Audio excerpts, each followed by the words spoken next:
Porque a lei veio por Moisés, Jesus trouxe graça e verdade. João 1:17. Se inscreva no canal e compartilhe com um amigo.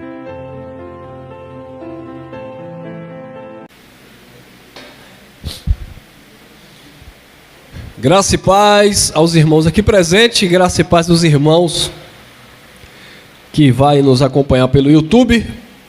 Sejam todos bem-vindos e eu te convido a reinar em vida por meio do conhecimento da graça de Deus. Reinar em vida por uma libertação genuína proveniente do Espírito. Vamos aprender sobre esse tema. É um assunto que eu tinha gravado uma mensagem recentemente e um irmão colocou para mim lá num comentário, fazendo uma pergunta: irmão Elcio, por favor, me tire essa dúvida.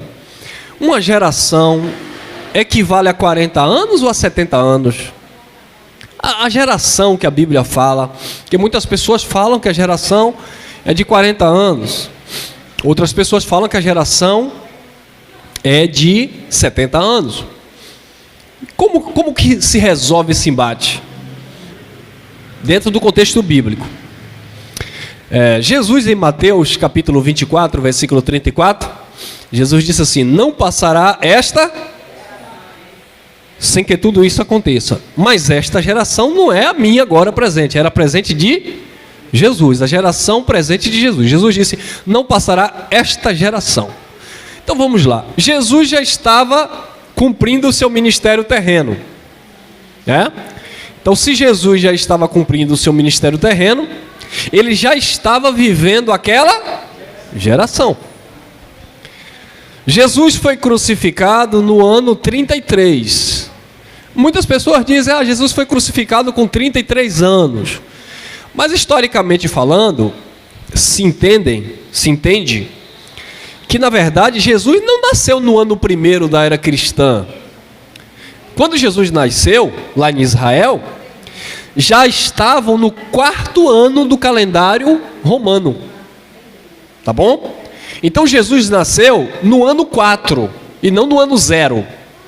Irmão Elcio, mas se conta o calendário antes e depois de Jesus. Tá, se conta antes e depois, porque Jesus foi esse divisor de águas no sentido do calendário moderno que nós conhecemos. Mas ele nasceu no ano 4 da era cristã, ou do 1º século. Se ele nasceu no ano 4, é detalhes, tá, irmão? Só um detalhezinho. Se ele nasceu no ano 4, ele não foi crucificado com 33 anos. Ele foi crucificado com 29 anos. Não é isso? 33 menos 4, 29. Então, Jesus já estava dentro daquela geração. Então, aquela geração de Jesus começa a partir do nascimento de Jesus, porque ele faz parte daquela geração. Eu não posso dizer: eu fui daquela geração de 45 anos atrás, mas eu vou fazer 43 ainda. Então, eu não fui da geração de 44, 45 anos atrás. A minha geração começou a partir de 1982. Ali começou a minha geração. Então eu estou vivo, nós estamos em 2025. Então, essa é a minha geração. Quando eu vou partir? Não sei, mas se eu partir lá para, vamos lá, né? Lá para 2060, então essa geração ainda é a minha. Quem está entendendo? Porque eu nasci em 82 e vamos lá, passei de 60, 2060. Não sei se eu vou chegar lá, mas vai que chega. Também não me preocupo isso. Não cabe a mim, né? Mas enfim. Então, a partir do momento que eu nasci até o último dia da minha vida, é uma geração. É a minha geração. Agora, dentro dessa minha geração, alguns vivem mais e outros vivem menos. Mas é a geração daquela pessoa. Tá entendendo? Tem gente que morre com... acho que foi o avô de Cris. Faleceu quantos anos? 110 anos. Então a geração do avô de Cris foi de 110 anos. Então, nós precisamos entender dentro do contexto bíblico que uma geração, ela varia entre esse tempo de vida de que uma uma classe, né, está ali convivendo com outra classe, com outro grupo. Então isso se define uma geração. Então Jesus nasceu e no ano próximo ao ano 33 ali, né, quando ele vai ser crucificado, aí ele declara: não passará esta geração sem que tudo isso aconteça. Ô irmão Elcio, mas Jesus não foi crucificado, então a geração de Jesus acabou em Jesus. Não, Jesus foi crucificado, o personagem. Mas a história, a transição da lei e os seus contemporâneos que pregavam aquela mensagem continuaram até que aquela geração de fato viesse a cumprir 37 anos depois, no ano 70. Então, depois da fala de Jesus, não passará essa geração até o ano 70, passa-se mais 37 anos. Então, uma geração no tempo de Jesus era equivalente a 70 anos do nascimento de Jesus, pós o nascimento de Jesus, mais 37. Então, a gente define entre 70 e 40 anos, se for contar a partir do momento que Jesus foi crucificado, né? 37 anos depois se cumpriu a profecia dentro daquela geração. Mas você percebe que é uma geração que fica ali limitada entre no máximo 120 anos, por aí, mas não passa muito disso. Então esse é o tema: a vinda de Jesus, o juízo e a falsa geração evangélica, ou a falsa geração religiosa. Por que a falsa geração? Porque essa geração que a igreja prega, ela é uma geração futurista que nunca chega. Está sempre lá para frente. Por quê? Nunca chega essa geração. Não, porque Jesus falou e o mundo vai se acabar. Sim, mas cadê a geração? Não chega, porque é falsa. Agora vamos entender dentro da mensagem. Vamos lá. Venham comigo. Eclesiastes capítulo 4, capítulo 1, versículo 4. Nós vamos de Bíblia. Então você que está me assistindo, porque esse irmão é falso, então você vai ter que mostrar dentro da Bíblia que eu estou errado.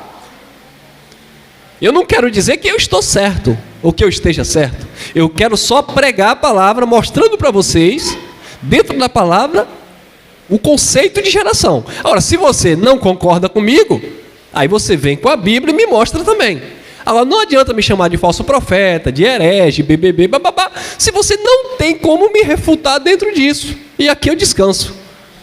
Eclesiastes capítulo 1, versículo 4. Diz assim: uma geração vai-se, uma geração vai embora, e outra geração vem, mas a terra permanece até domingo que vem. A terra permanece para sempre. Pronto. Uma geração vai, outra geração vem, e a terra permanece para sempre. Nesse contexto aqui, terra aqui não se aplica a um povo. Ou seja, nesse contexto, terra não se aplica à nação de Israel. Terra aqui nesse contexto se aplica ao cosmo, que permanece para sempre.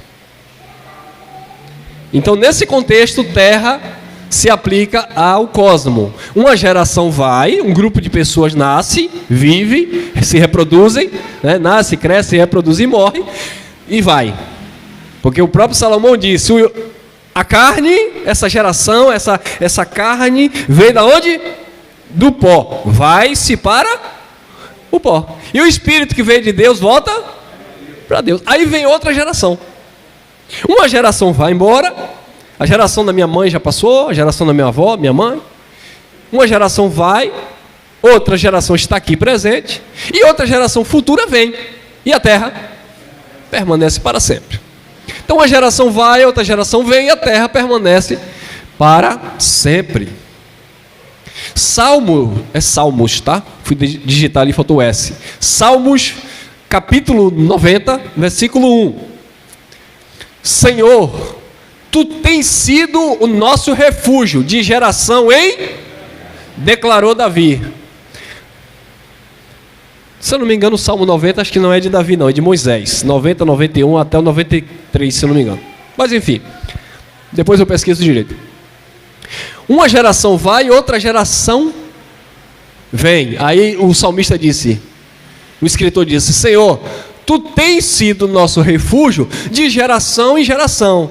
Ou seja, ele se coloca dentro de um contexto que Deus era o seu refúgio, e quando ele deixava a sua geração, Deus continuava sendo o refúgio das gerações futuras. Deus é o refúgio, o nosso refúgio, de geração em geração. Deus foi o meu refúgio, a minha geração passou. Deus vai ser o refúgio da minha filha, a geração dela passou. Deus vai ser o refúgio, e aí vai. De geração em geração, o Senhor é o nosso refúgio. Porque Deus é eterno, mas as gerações, não. São temporais, passageiras. Salmos 145, versículo 4. Olha o que diz. Aqui é a aula, é para vocês aprenderem dentro da Bíblia. Olha lá. Uma geração, olha que coisa linda. Uma geração contará ou anunciará a outra geração a grandiosidade dos feitos de Deus. Aí vem uns engraçadinhos assim e diz: não é para pregar sobre Paulo, não é para pregar mais a graça, porque a graça acabou. Mas uma geração vai contar a outra geração as grandiosidades de Deus. Aí corta aqui para mim, venha logo aqui você. Vocês engraçadinhos que estavam na graça agora já estão no ateísmo disfarçado. Vocês dizem que não é para pregar o evangelho. Porque Paulo... Uma geração anunciará, contará a outra geração as grandiosidades de Deus. Se não fosse essa geração anunciando aquilo que passou na geração passada, nós não tínhamos informação nenhuma acerca do evangelho, acerca da graça, acerca da cruz. Estava todo mundo andando cego, sem direção alguma. Então as gerações precisam falar das grandezas de Deus dentro do seu contexto. Uma geração contará à outra geração a grandiosidade dos feitos de Deus. Então nós estamos contando agora, e a geração futura vai continuar falando para as suas gerações posteriores, futura. Porque gerações passadas falaram para que hoje nossa geração presente tivesse acesso a essas informações. O conhecimento, a história tem que ser passada adiante. Não como uma doutrinação, mas como fonte de informação e revelação.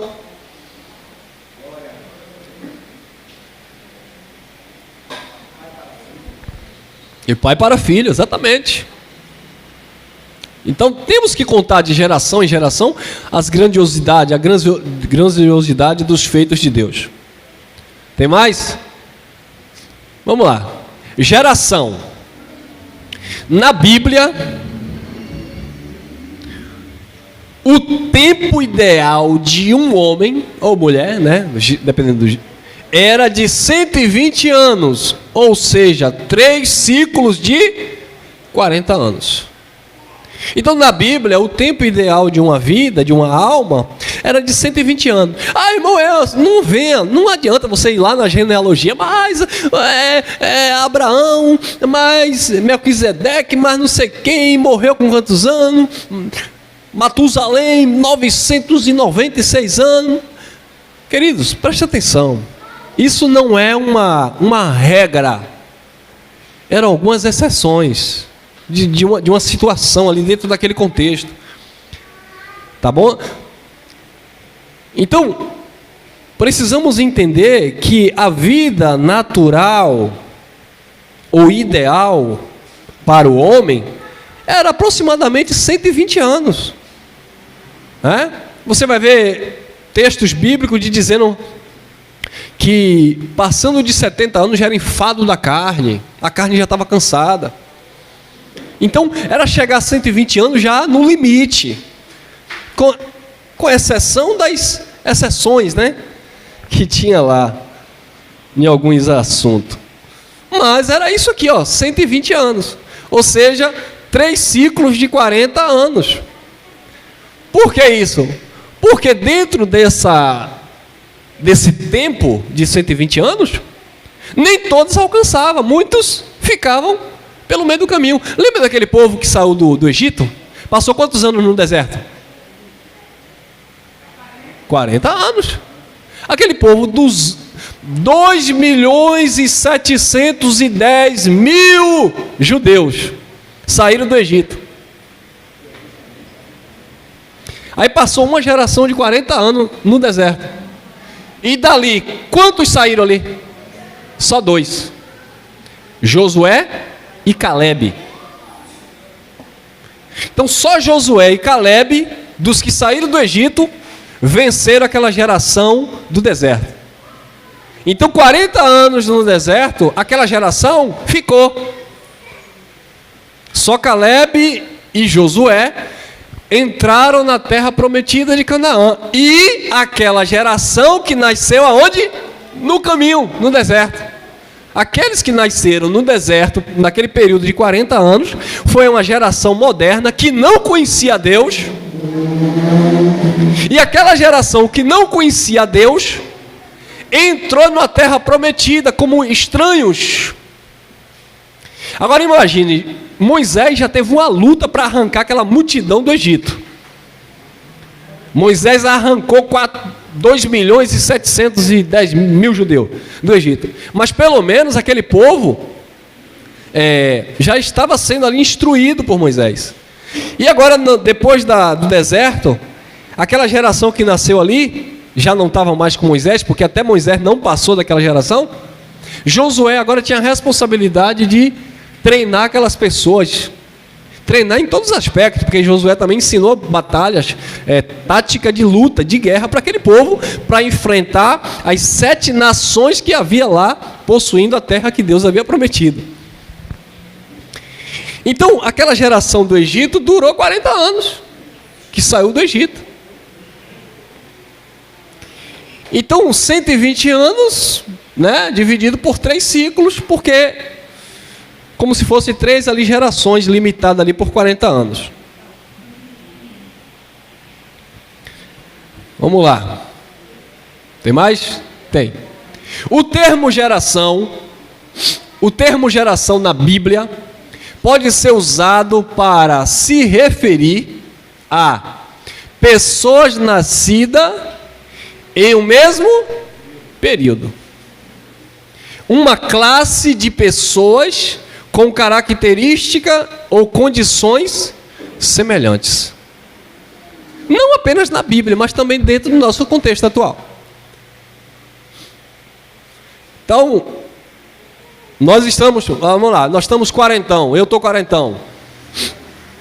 Então, pessoas que têm 15 anos, 20 anos, 60 anos, nós estamos inseridos dentro dessa mesma classe social. Nós estamos inseridos dentro dessas mesmas características e condições semelhantes, seja ela política, climática, natural, de todos os aspectos. Nós estamos participando, todos estamos no mesmo barco. Então nós somos essa geração. Essa geração vai passar. Para uns passam mais rápido, para outros prolonga mais um pouquinho, mas ela vai passar, porque ela não é eterna. Agora, engraçado, se geração é isso, por que a geração de Jesus nunca chega? Porque os evangélicos deturparam a Bíblia. Mas vamos lá. Está vendo que tiraram do contexto? Então o que é geração, para pegar o raciocínio ainda? Pessoas com características ou condições semelhantes, uma medida de tempo. O que é geração? Uma medida de tempo para eras passadas ou futura. Em resumo, a duração de uma geração bíblica, dependendo do contexto, pode variar entre 40 a 100 anos, até um pouquinho mais. Mas não passa disso. Então, dentro do contexto bíblico, geração é isso, de 40 a 100 anos, né? Aí vai 40, 60, 70. Então, respondendo ao irmão que, né, uma geração é 40 anos ou é 70? Está dentro desse, como é que eu posso dizer, desse tempo, tá? Desse espaço de tempo. Isso aí, obrigado, irmão. Então, estamos dentro desse espaço de tempo, esse contexto aqui de geração. Agora vai começar a estreitar o manto, tá? Vocês já pegaram aí a dinâmica, como diz lá no sistema religioso, eu estou só na introdução, aleluia. E o camarada enrola na introdução, quando chega na mensagem piora mais ainda. Tem mais ainda. Não, agora sim, agora vamos entrar na mensagem, né? Não, aqui é esse mesmo. De sorte que todas as gerações, desde Abraão até Davi, são 14 gerações. E desde Davi até a deportação para a Babilônia, 14 gerações. E desde a deportação para a Babilônia até Cristo, 14 gerações. Ih, rapaz, cadê o versículo? Eu esqueci. Está lá em Mateus, capítulo 1. E agora? Esqueci do versículo. Estreitou o manto. Procura aí, Sandro, me ajude aí. Mateus capítulo 1, esse é o versículo 7 aí, meu irmão. Acho que eu estava digitando aqui, acho que eu falei aqui. Vai lá para os versículos posteriores. Olha o 7. É o 7 mesmo. É o 7? Não, é Mateus 1:7? Sim. Tá falando disso. É isso aqui? Não, tá falando aqui, ó, peraí. Pega aqui. Jessé gerou o rei Davi gerou Salomão. Aí eu tô falando do 5 e do 6. Sim, vá. Olha o 7.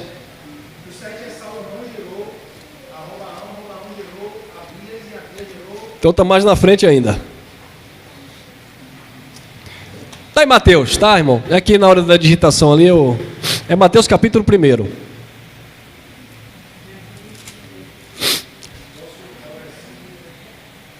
É só o versículo que eu falei aqui.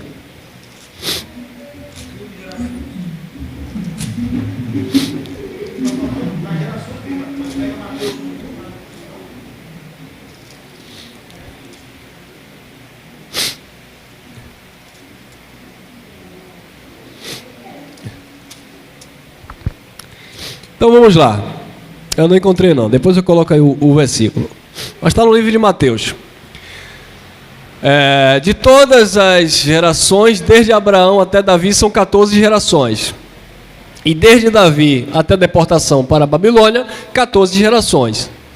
E desde a deportação da Babilônia até Cristo, são contadas também 14 gerações. Tá bom? Então vamos lá. Então, observe a separação, a divisão das gerações. Aí nós encontramos aqui, 1 Pedro, capítulo 2, versículo 9.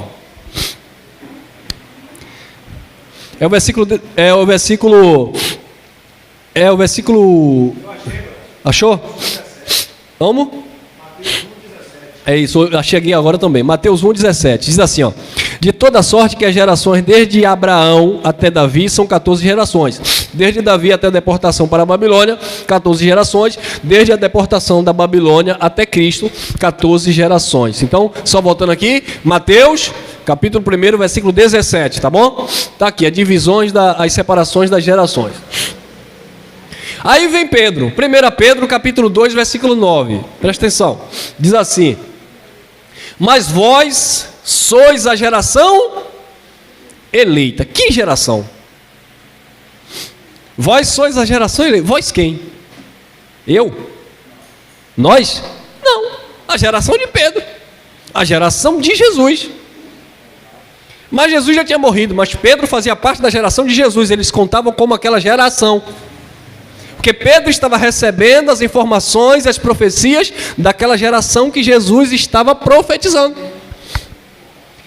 Aí Pedro diz assim, olha, mas vós sois a geração eleita. O crente hoje não pode dizer que ele é aquela geração eleita.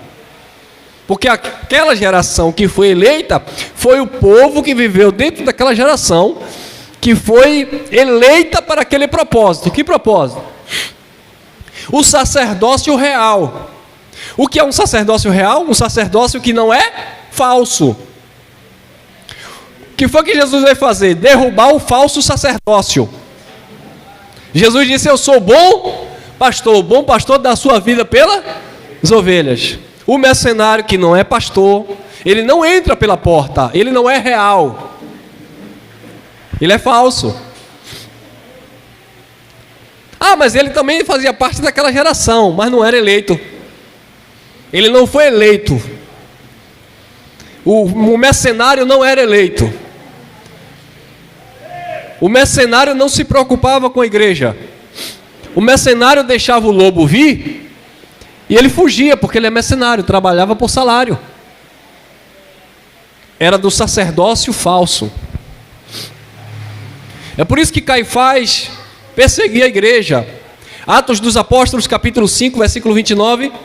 Ele ameaça Pedro e os demais irmãos. Eu já falei para vocês não pregarem, não ensinarem no nome desse homem. Vocês estão me desobedecendo. Ele era um mercenário. Ele trabalhava por poder. Ele era um principado da sinagoga. Ele não era eleito. Aí Pedro disse: importa obedecer a Deus do que ao homem. Então Pedro diz: vós sois a geração eleita. Pedro estava falando para aqueles que estavam seguindo os princípios de Cristo. O sacerdócio real. Pedro estava dizendo: nós somos o sacerdócio real, porque nós estamos debaixo do sacerdócio de Cristo, que é a segunda ordem de Melquisedeque. Mas o sacerdócio levítico ficou para trás, era lei. Mas aqueles que queriam continuar com o sacerdócio levítico, era o lobo, era o falso, era o mercenário.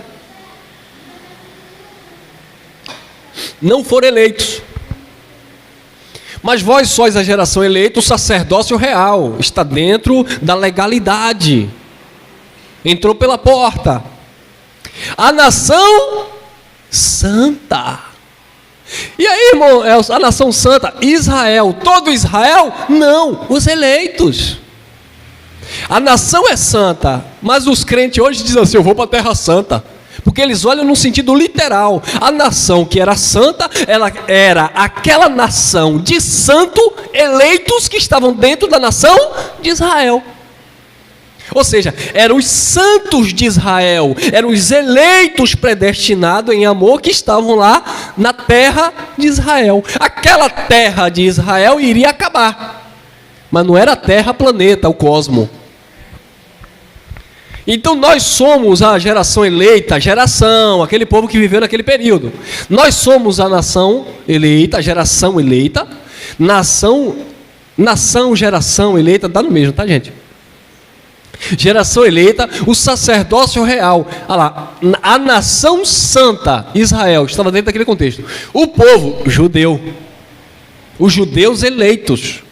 Nem todos que são de Israel são israelitas, disse Paulo.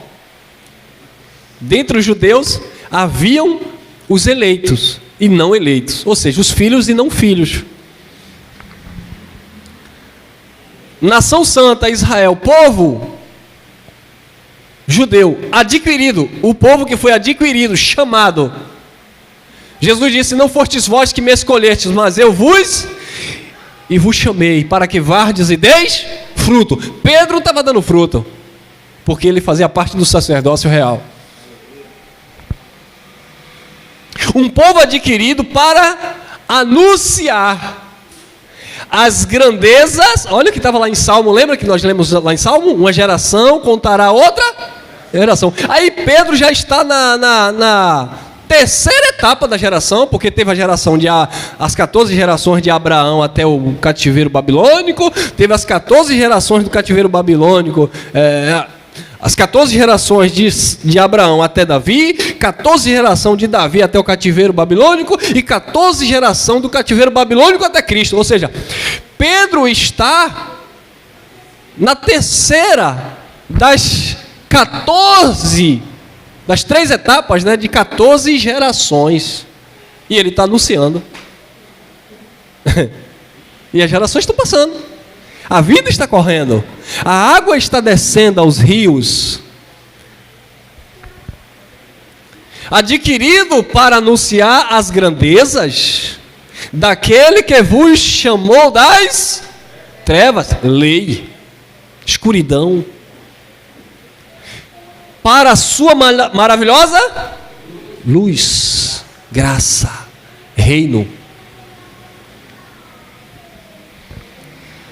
Aí Paulo, que também fazia parte dessa geração de Pedro, Paulo disse em 1 Colossenses, capítulo 1, versículo 13, ele nos transportou das trevas, lei, para o reino do seu Filho amado, graça. Porque Paulo fazia parte também daquela geração que viveu em trevas. Pedro viveu em treva. Ô irmão, se a nossa geração viveu em treva, na lei não. Nós vivemos nas trevas da ignorância religiosa, que dentro da nossa geração, Deus abriu os nossos olhos e nos arrancou dela, amém? Mas não do contexto das trevas da lei, mas dentro do legalismo religioso, que não é real sacerdócio, é um sacerdócio falso, usando a lei de Moisés para impor, para condenar. Adquirido para anunciar as grandezas daquele que vos chamou das trevas, lei, para a sua maravilhosa luz, graça, disse o apóstolo Pedro. Então, irmãos, isso aqui não se aplica ao nosso tempo dentro de uma leitura natural do texto. Ela se aplica ao nosso tempo quando nós trazemos à luz, a luneta da graça, entendendo o nosso contexto, que nós não estamos nas trevas lei, porque nós não vivíamos na lei, visto que hoje a palavra da graça chegou aos nossos corações e ela é luz, nós saímos da escuridão da ignorância religiosa.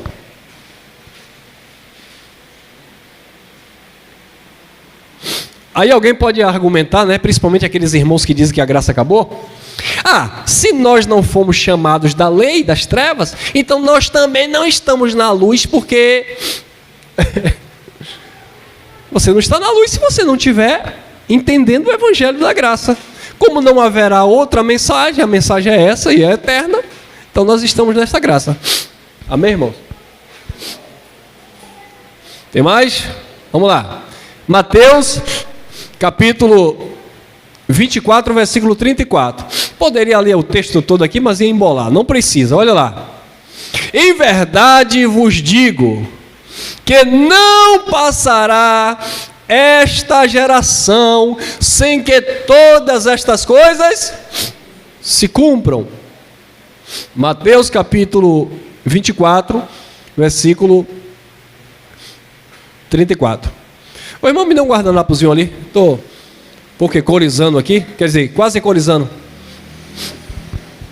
Então, queridos, Jesus disse que não iria passar aquela geração, a geração dele. E agora, Jesus mentiu? Obrigado, meu irmão. A tal da renite quer me pegar. Então, Jesus mentiu, irmão? Para os evangélicos, Jesus mentiu. Para o religioso, Jesus mentiu.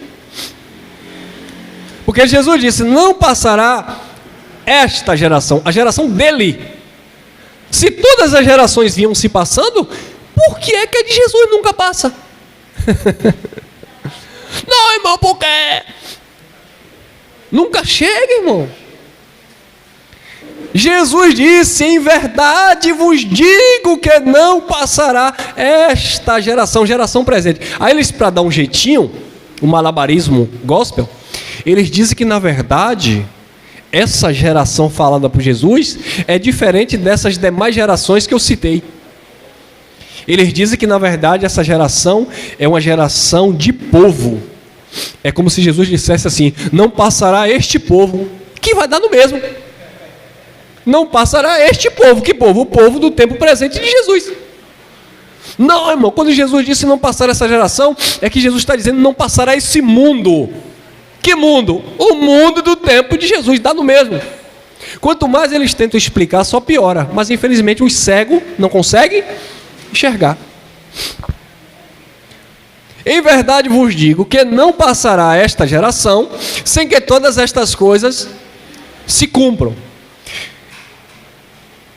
Jesus falou o seguinte, dos que aqui estão, na geração dele, muitos não provarão a morte, antes que venha, ou que vejam, o Filho do Homem vindo sobre as nuvens com poder e glória. Mais uma vez, Jesus mentiu para vocês.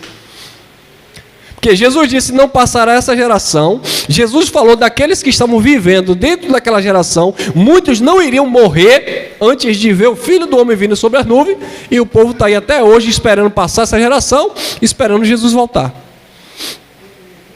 Por isso o tema, geração, juízo e a vinda do Filho do Homem, a vinda de Cristo.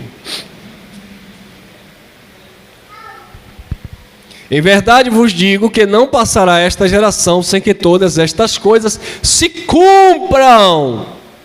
Tinham que se cumprir. Mas como o povo diz que a palavra... Agora é engraçado. Porque a palavra de Deus tem que se cumprir, irmão. Você está vendo aí esse povo aí? É a palavra de... Essa guerra lá em Israel é a palavra de Deus se cumprindo. Essa guerra lá na Ucrânia é a palavra de Deus se cumprindo. Esse terremoto não sei aonde é a palavra de Deus se cumprindo. Esse político que entrou aí é o anticristo, é a palavra de Deus se cumprindo. Agora sobrou até para o Trump. Esse trapo que entrou aí é o anticristo, é a palavra de Deus se cumprindo. Tudo para esse povo é essa geração que vai chegar, que vai chegar, que vai chegar e nunca chega. Não, irmão, para que todas estas coisas se cumprissem, disse Jesus, dentro daquela geração. Lucas capítulo 21, versículo 20, olha lá. Jesus disse, mas quando virdes Jerusalém cercada de exércitos, sabei então que é chegada a sua desolação, destruição, fim. Aí o povo está lá. Quando Jerusalém estiver cercada de exército, aí Jesus volta. Isso aconteceu lá no ano 70 com a invasão romana. Dentro daquela geração. Tito invadiu Jerusalém no ano 70 com aproximadamente 70 mil soldados romanos e destruiu a cidade santa. E queimou o templo de Jerusalém dentro daquela geração. E Jesus já tinha avisado isso 30 e poucos anos antes. Mas quando vocês virem Jerusalém cercada de exército, sabei então que é chegada a sua desolação. Aí em Mateus, no capítulo 24, no versículo 15, Jesus repete essa mesma fala, e ele ainda cita ainda a profecia de Daniel. Como profetizou Daniel, está no lugar santo, quem lê, entenda. Falando acerca da mesma coisa.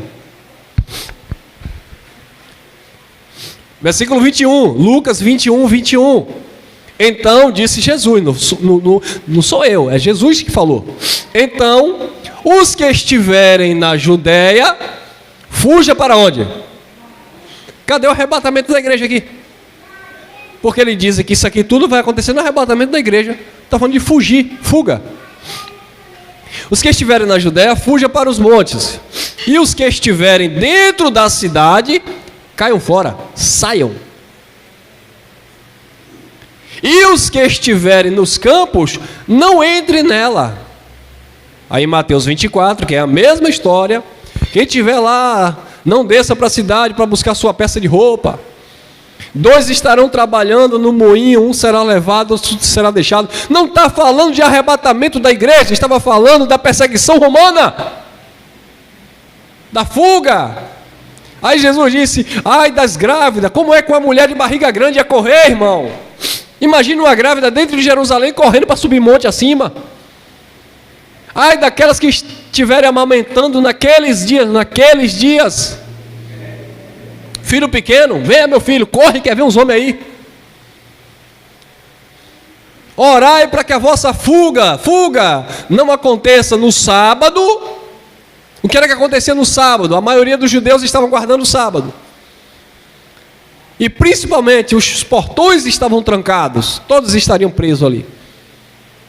E não aconteça também no inverno, porque lá ou é 8 ou é 80. Ou é muito calor, ou é muito frio.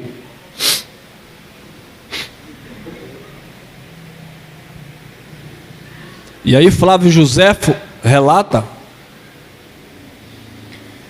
que houve uma carnificina dentro dos portões de Jerusalém. enquanto eles não podiam pular as muralhas, as fortalezas, enquanto os soldados não podiam invadir, sitiaram a cidade. Foi o que Jesus falou: quando vocês verem Jerusalém cercada. Cercaram a cidade, eles não podiam ultrapassar os muros, havia até que uma defesa ali, por um período de tempo, e aí o povo ficou trancafiado. E agora, irmão? Vai beber o quê? Vai comer o quê? Vai comer o quê? As mães matavam seus próprios filhos e comiam. Corpos e mais corpos, um por cima do outro empilhado. Relatos, irmão, mas você está falando isso, não está na Bíblia, porque você só fica preso à história, espiritualiza e não entende todo o contexto histórico. Carnificina, a cidade fedia. Durante o período profético da invasão, chamado da grande tribulação, e quando eles conseguiram acessar o interior da cidade, quando eles entraram, primeira coisa, o alvo, sem querer querendo, mas estava profetizado, né? O soldado pega um diacho de uma flecha lá e joga no templo. Destrói o templo. Mais de 100.000 pessoas é levado cativo. Fora aqueles que caíram ao fio da espada pelos soldados romanos. E aí Paulo já tinha profetizado que o filho da perdição iria entrar lá e se assentar no trono como Deus. Escute aqui, até você que prega o Evangelho da Graça. Ninguém se assentou em lugar nenhum. Aquilo é uma linguagem poética dentro do texto. O templo caiu e não tinha cadeira no templo, tá? Então ninguém se assentou na cadeira lá dizendo que era Deus. Aqui ele está falando do Império Romano, que chega e diz: agora quem manda aqui nesse negócio sou eu sou Deus. É tipo o imperador lá da Coreia do Norte, tem que cortar o cabelo assim, religião aqui tem que ser a minha, ou seja, adora ele. Eu sou Deus nesse negócio aqui, crente é morto, homossexual é queimado. E aí o Império Romano se apodera. Não foi Tito, não. Não foi Tito, porque Tito representava um exército. Tito representava um governo. Tito não era o imperador, ele era um general. Então não foi Tito que se assentou lá na cadeira e disse: eu sou Deus. Quem gostava de ser adorado como Deus eram os imperadores. Eles que se intitulavam deuses. Tito era um soldado, apenas um general. Mas eu pensei que o filho da perdição que se assentou foi Tito. Alguns interpretam dessa forma, mas eu não vejo dessa forma, porque Tito era soldado mandado.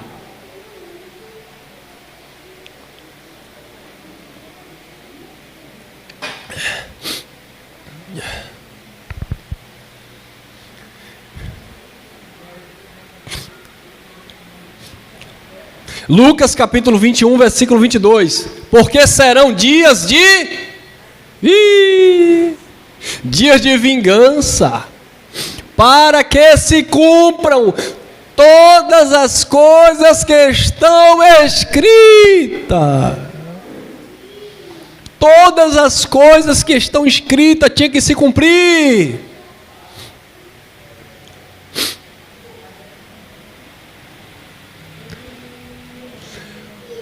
O Novo Testamento não é algo para se cumprir, foi uma revelação daquilo que se cumpriu.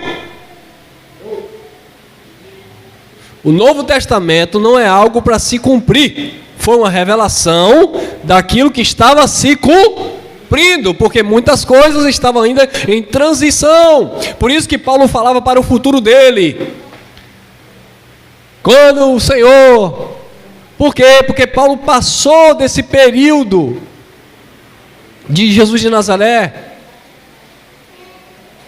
Por isso que Pedro dizia: os céus e a terra que agora nós contemplamos estão reservadas para o dia do juízo, porque tudo aquilo que eles estavam escrevendo e falando era algo que iria se cumprir acerca das Escrituras.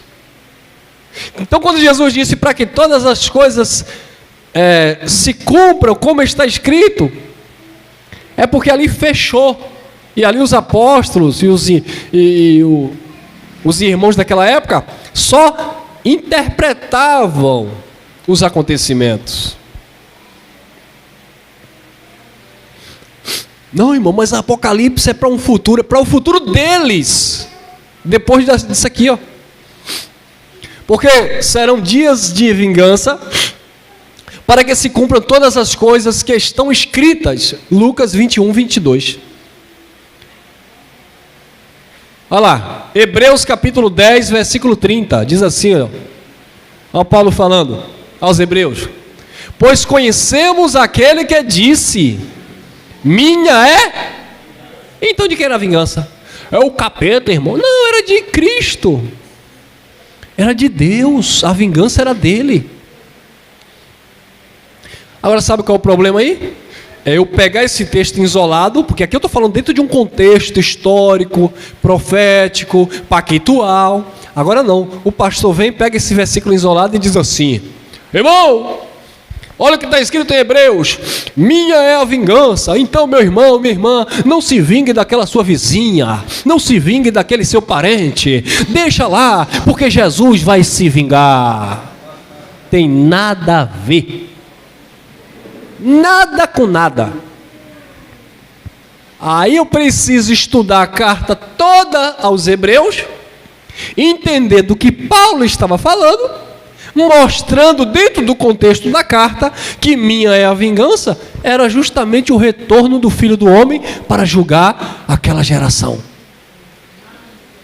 Porque em Hebreus capítulo 10, aí mesmo no capítulo 10, no versículo 36 ao 39, o escritor também diz: porque necessitais de paciência, porque um pouquinho de tempo, e o que há de vir, virá, e não tardará. Mas para os evangélicos está tardando, está demorando demais. O que há de vir, virá, e não tardará. Quem ia vir? O juízo, o Cristo, a sentença, a vingança. O que há de vir, virá, e não tardará. Todavia o meu justo, que foi justificado, chamado, eleito, geração santa, povo adquirido, propriedade exclusiva de Deus. Todavia o meu justo viverá da fé. Fé em quê? Na palavra que Cristo disse dentro daquela geração. E se ele recuar, a minha alma não tem prazer nele, disse Paulo. Nós, porém, não somos daqueles que retrocedem para a perdição, para receber juízo, mas daqueles que avançam, que creem para a conservação da alma, mente. Por isso que salvação da alma não tem nada a ver com o céu, tinha a ver dentro do contexto com a terra, com o evangelho. Aí Paulo diz anteriormente a isso, que eu acabei de citar, pois conhecemos... tem que conhecer, né, irmão? Se não conhece, eles conheciam, mas os evangélicos hoje não conhecem. Os nossos irmãos não conhecem. Pois conhecemos aquele que disse, minha é a vingança, eu o retribuirei. Segura aí, ó. Eu o retribuirei. E outra vez, o Senhor julgará o seu... Que povo? Judeu. O Senhor julgará o seu povo. Aí você vai lá em Amós, capítulo 5, versículo 18 em diante. Está lá o profeta dizendo: por que vocês desejam o dia do Senhor? Você está pensando que o dia do Senhor é dia de festa? É dia de vingança. É dia de guerra. Aí você vai lá em Ezequiel capítulo 7, você vai ver o profeta também declarando: o fim está aí, o fim está próximo, vai chegar. Dia de destruição. Aí você vai lá em Daniel capítulo 9, versículo 24 em diante, porque um príncipe de outro povo invadirá a cidade santa e destruirá o santuário. Um príncipe de outro povo, uma nação estrangeira. Tudo aquilo iria se fechar, se cumprir em Jesus Cristo, ou dentro da geração de Jesus. Por isso que Jesus disse: não passará esta geração. Que todas essas profecias acerca da vinda do Filho do Homem e da vingança de Deus há de acontecer dentro desta geração, na geração de Jesus. Vou falar uma coisa para vocês. Vocês podem até não entender isso agora. Vocês não sabem o peso que é pregar isso aqui, ó. Não estou falando igual o sistema religioso, que tem uns pastores que dizem: você não sabe que nós cansamos para pregar a palavra. Cansar para falar mentira? Peso é falar disso. Você não sabe o peso, chega o coração dói. Porque você busca, graças a Deus, o Pai abre a mente e a gente vai falar essas verdades, e o povo despreza. Lembra de Jeremias que profetizava, e o povo é um falso, joga ele no buraco lá. Aí Jeremias cismou e disse: Senhor, eu não prego mais. Como é que é, Jeremias? Não prego mais, chega, cansei. Eu falo, aí não se cumpre, porque tinha profecia de Jeremias que levava 200 anos para se cumprir, o que levou. Eu falo, o povo não acredita, por causa da tua palavra eu estou aqui nesse calabouço aqui, eu não prego mais. Mas diz o texto lá que quando ele pensava assim, os ossos dele queimavam dentro dele. Aí ele dizia: eu não posso parar de pregar, eu não posso parar de anunciar, ainda que não dê crédito, ainda que me crucifiquem, eu vou continuar pregando. É isso que eu sinto um pouco. Eu estou falando que eu sinto, que eu não sei os outros. Eu estou falando que eu sinto porque eu coloco o meu coração quando eu estou falando isso, porque eu sei que isso é muito forte. Isso é que é palavra forte, não é bobagem, irmão. Ontem eu estava montando essa mensagem, criando, sabe, respirava fundo e eu, meu Deus, por causa de informações como essa, milhões de pessoas estão sendo enganadas, gente. Dando dinheiro, vendendo casa, gente pulando de viaduto, pastores traumatizados, morando debaixo de ponte, depressivos, tristes, separação, briga, confusão. Ninguém está liberto. Medo de Jesus, medo do diabo, medo disso, medo daquilo, seguindo os bezerros de ouro do mundo gospel, minhas ovelhinhas, meu não sei o que, o bispo da pomba. O povo está assim, irmão. E a verdade é desprezada, e muitas vezes, me perdoe, mas para nossa vergonha, os próprios da graça pisam no prato que come. Pisa no prato que come, que eu estou falando do evangelho. Despreza, anda na carnalidade, não valoriza o efeito da revelação da palavra em sua vida. Pois conhecemos, irmãos, aquele que disse: minha é a vingança, eu o retribuirei, e outra vez o Senhor julgará o seu povo. Aí estão os nossos irmãos aí, tudo debaixo de julgamento, de condenação, que Jesus vai voltar, e se tu não aceitar Jesus, tu vai para o inferno, sem entender nada do que aconteceu, e não tem vida com Deus. 1 Pedro 4,17: minha é a vingança, disse o Senhor julgará o seu povo. Aí vem Pedro: porque já é tempo, 1 Pedro 4,17, porque já é tempo é o quê? Uma geração. Pedro disse: nós somos a geração santa, o povo eleito, adquirido para anunciar. Então o tempo, aquela geração, aquele período de tempo era dele. Porque já é tempo que o julgamento comece pela casa de Deus. Aí o pastor vai dizer que é pela igreja. Olha, irmão, a casa de Deus é a igreja, o julgamento começa por nós aqui, viu, irmão? Então você vigia, viu, crente? Bota a tua barba de molho, viu, crente? O julgamento começa pelo aqui, ó, pelo altar. Aleluia. Mentira, irmão. Pois já é tempo que o julgamento comece pela casa de Deus. Ô irmão, casa de Deus não era o templo, não? Não. Casa de Deus era um símbolo, o templo era um símbolo da casa de Deus, para os judeus. Mas quando Deus falava de casa, ele se referia a um povo que estava onde? Em Jerusalém, o judeu. Por quê? Porque Davi disse assim: alegrei-me quando me disseram, vamos à casa de... Porque já é tempo que o julgamento comece pela casa de... Mas que casa? Se no tempo de Davi não tinha templo. Se foi Davi que desejou fazer, foi Salomão que fez depois de Davi. Então, casa de Deus aqui não é o templo de Jerusalém. Casa de Deus aqui é o povo. Eram os judeus. Era Jerusalém. Era o lugar santo. Por isso que os antigos judeus, eles saíam anualmente de onde eles estavam para sacrificar em Jerusalém. Por isso que Davi disse: alegrei-me quando me disseram, vamos à casa de Deus. Aonde, Davi? Na sede, em Jerusalém, na reunião dos santos, na congregação de Israel. Não era parede, era ajuntamento. Tá bom? Mas o templo está inserido aqui também. Tá, por causa da lei. Então, Pedro disse, porque já é tempo, é geração, é essa geração, que o julgamento comece pela casa de Deus, Jerusalém, a lei, o templo judeu. E se começa por nós, qual será o fim daqueles que desobedecem o evangelho de Deus? E agora, Pedro, qual será o fim desse povo? Se o julgamento começa por nós, disse Pedro, se o julgamento começa pela casa de Deus, qual será o fim daqueles que não aceitam o evangelho de Deus? Qual será o fim daqueles que recusam a palavra de Deus? Qual será o fim? Vamos ver qual seria o fim? Porque Pedro fez uma pergunta, né? Mas ele não falou mais nada. Qual será o fim daquele que não obedece a palavra de Deus? Então vamos lá.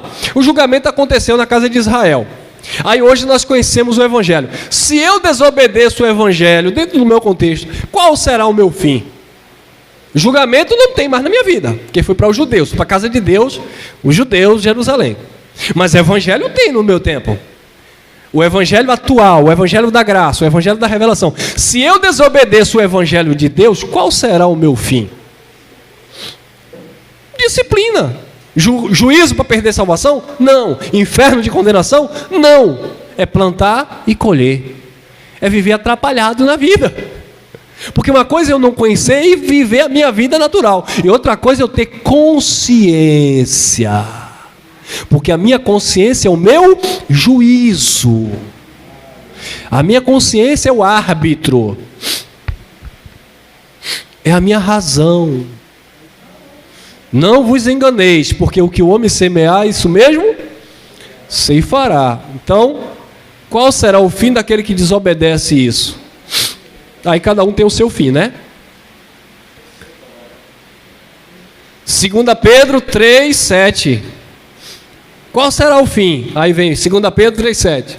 Mas os céus, olha o fim, os céus e a terra de agora, do tempo de Pedro. Os céus e a terra. Querido, Pedro não estava falando de pó da terra. Pedro não estava falando de céu no sentido literal, de galáxia, de nada disso. De nuvem, não. Mas os céus e a terra de agora. Pedro aqui estava falando de tempo. Você vigia que ainda não é o tempo não, viu, Vera? Respeita a geração e o tempo. Mas, para quem não entendeu nada, é que Vera está olhando para o relógio aqui para eu acabar. É para acabar, irmão? Mas vocês vão ver depois dessa mensagem. Mas os céus e a terra de agora, né? Ou seja, dentro daquele tempo, pela mesma palavra, é a mesma palavra, pela mesma palavra, têm sido guardados para o quê? Para o fogo. Que fogo? Lembra do que Deus falou aqui por Paulo? Minha é a vingança, eu retribuirei a cada um, o Senhor julgará o seu povo. Aí Pedro disse, mas os céus e a terra de agora, pela mesma palavra, têm sido guardados para o fogo, sendo reservados para o juízo, julgamento e da perdição dos homens ímpios, daqueles que não deram crédito ao evangelho. Qual será o fim deles, disse Pedro, se o julgamento começa por nós? Quem está entendendo? Está claro? Não tiver claro, acenda a luz aí. Mateus capítulo 3, versículo 10. Aí está lá João Batista, lá batizando, lá no Jordão. O machado, uma vez me colocaram para fazer um teatro numa igreja eu era João Batista. Eu falava isso aqui em um fogo, que a igreja começava a falar em língua. O irmão Elcio todo vestido de João Batista, cheio de coisa na cabeça, cheio de saco. Só falava com megafanhoto, lá com litro de mel. Mel, né? Mé não, tá? O Mé é Giovanni que fala, não é de Mé. O machado está posto à raiz das árvores. Por acaso João Batista está falando em desmatamento? Sim, minha irmã.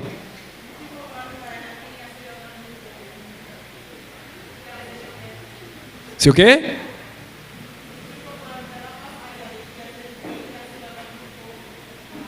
Quem ia ser jogado no fogo? Quem ia ser jogado no fogo? Os ímpios. Pedro estava falando que os ímpios seriam lançados no fogo. Aí João vai continuar falando, olha lá. O machado está posto à raiz das árvores. Árvores aqui, ó. Árvores aqui são os ímpios daqui, ó. Fogo sendo reservado para o juízo e da perdição dos homens ímpios, disse Pedro.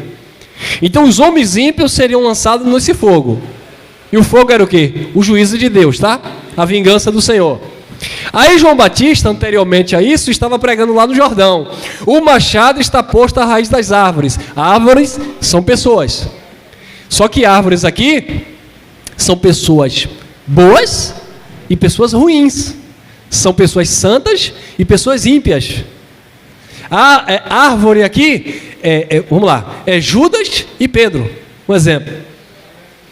Judas era o quê? Ímpio. Pedro era justo. A árvore aqui é nesse sentido, de um era de Deus e outro era da perdição. Um era filho e outro não. Um era santo e outro era ímpio, nesse sentido. Aí ele diz assim, o machado está posto à raiz. É na raiz, não é no caule. Taralalalala. Por quê? Porque no caule é superficial, não é nas folhas, é na raiz. Porque Deus conhece o Senhor conhece os que são seus. É na raiz. Porque é de raiz, é de berço. Quem é. Quem é filho, quem é ímpio, e diz lá no Salmo 56, que o ímpio, desde a madre, ele já nasce proferindo mentira.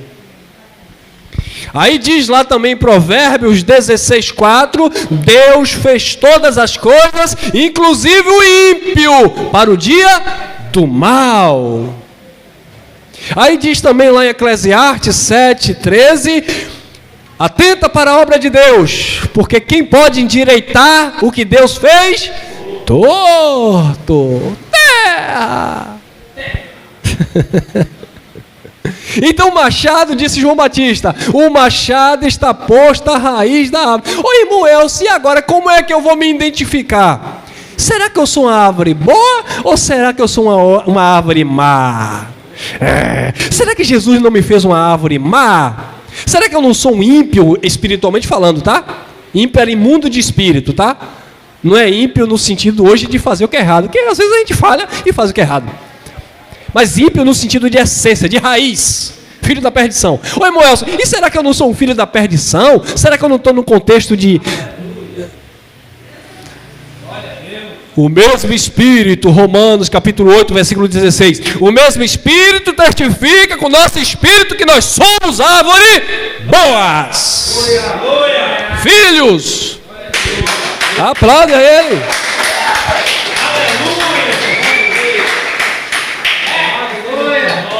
Machado não vai me cortar. Eu sou árvore boa. Agora essa árvore boa muitas vezes precisa ser podada para que continue dando fruto. Vocês gostam?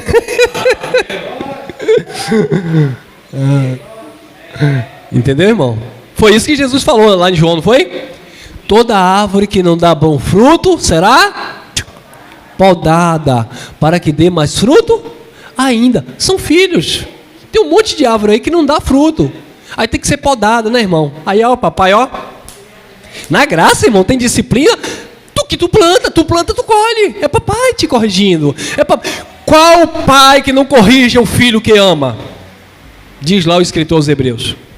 Se ele não corrige, não é filho, é bastardo. Faz, apronta, mata, rouba, mente, prostitui, adultera, engana, e a consciência nem tchum. Árvore má. E como é que eu vou saber se eu sou árvore boa ou se eu sou uma árvore que precisa ser podada? Consciência. Porque Jesus disse, pelos frutos conhecereis a árvore. Não se pode colher figos de abrolhos. Viu como é lindo entender isso? O machado, aí João não está condenando ninguém. João não está dizendo, oh, seus filhos do capeta, não. João está olhando para os frutos. Aí João está batizando, e ali aparece 3 grupos. Os judeus que criam em Jesus eram batizados. Os fariseus, que eram hipócritas, que defendiam a lei de Moisés, que era da turma do Caifás. E qual era a outra turma, o terceiro? Os saduceus, que não criam na ressurreição. 3 grupos. Aí está lá Pedro. Ele está chegando. Eu estou apenas preparando o caminho. Tu é profeta? Não, eu sou uma voz que clama no deserto. Arrependei-vos e crede no Evangelho. Mas tu és o Cristo? Não, eu sou pequeno. Ele é maior do que eu, ele é primeiro do que eu. Está João batizando. Aí quando João olha, está lá os fariseus. Aí quando João olha, está lá os saduceus. E está lá os judeus recebendo o batismo para esperar o Messias. Senhor, João, eu confesso, eu não guardei o sábado. João, eu confesso, no teu ouvido aqui, ó, eu adulterei. Mas fala baixo, viu, João? Porque se tu contar para alguém lá, eles vão pegar pela lei e me apedrejar. Então eles começavam a contar os seus pecados, confessavam os seus pecados dentro do contexto da lei. João, não pode beber café. A gente não está podendo beber muito café, porque café está caro agora, né? Mas enfim, lá eles não podiam beber café. Aí o judeu foi beber o café. João, eu tomei café. Não pode, pela lei não pode. João, eu comi camarão. Não pode, filho. Né? Esse pecado não era para a morte, né? Como disse João, o outro, o apóstolo. Há pecado que não é para a morte. Nesse eu digo que vocês podem orar. Há pecado, porém, que é para a morte. E não adianta orar. João, fulano, eu adulterei. Mas você crê em Jesus? Você crê que Ele é o Salvador? Eu creio, João. Então toma aqui água na cabeça. Pim! Está arrependido? Tô, João. Ia para lá. Era algo simbólico. Aí João está batizando, aí quando João olha para aqueles 2 grupos lá fora, fariseus e saduceus, aí João diz assim, ó, o machado está posto à raiz das árvores. Toda árvore, pois, que não produz bom fruto, é cortada e lançada. João era tão brabo que ele nem dizia assim, toda árvore que não dá fruto será podada, ele já foi logo no fogo. Por quê? Porque ele veio do ministério de João Batista, era o profeta do fogo.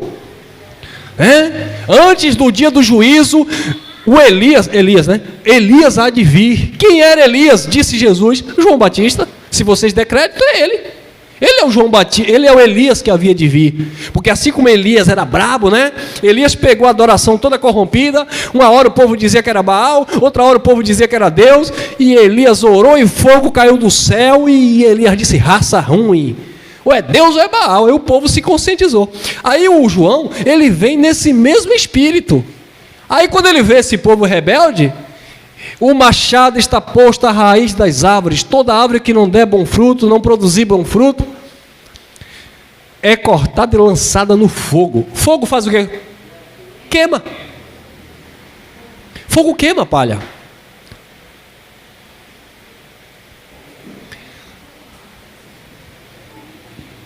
Agora é engraçado que quando João está falando isso aqui, no versículo 12, eu não coloquei aqui, não acho que é no versículo 12, João diz assim, eu vou ler o 11, mas versículo 12, João diz assim, não, eu vou ler logo o 11, eu acho que já está aqui, o 11 está aqui, olha lá, Mateus capítulo 3, versículo 11, Vera, aguenta só mais um pouquinho, está chegando, tenho 10 minutos ainda, eu na verdade, disse João, eu na verdade vos batizo em águas, para o quê?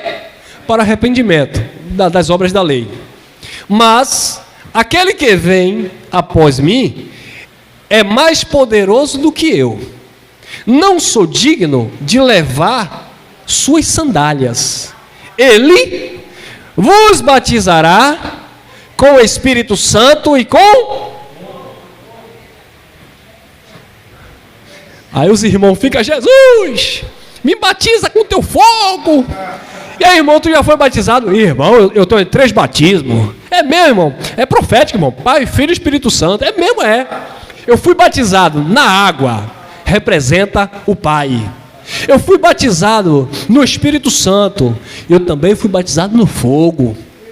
É mesmo, é. Eu fui batizado no fogo. E qual é o batismo da água? Mergulhar. Qual é o batismo no Espírito Santo? Falar labachúria. E qual é o batismo no fogo? Ah, irmão, é mistério. O batismo do fogo a gente sai capinando assim pelas paredes.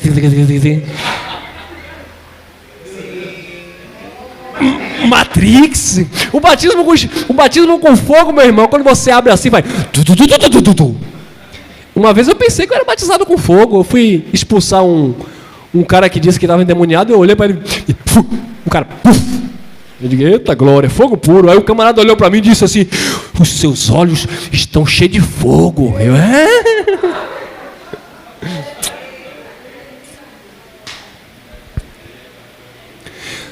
Então, João disse: eu não sou digno de levar a sandália deles. Ele vos batizará com o Espírito Santo e com fogo. Só que tem um detalhe, irmão. O batismo com o Espírito Santo era para os filhos.